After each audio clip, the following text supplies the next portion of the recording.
Now that you've connected the keypad to your Ring alarm, let's get it mounted.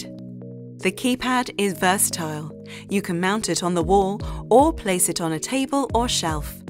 And it can be plugged in or run on battery. If you're planning to use the keypad unplugged, you should fully charge it first. To wall mount, slide the mounting bracket off the keypad.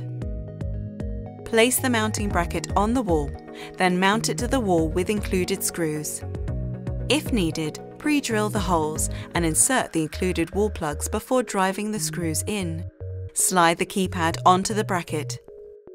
You can also use the mounting bracket when placing your keypad on a table. Slide the mounting bracket off your keypad, flip it over, then slide it back onto the keypad. Place the keypad on the table. For more information about setting up and using your keypad, visit ring.com/help.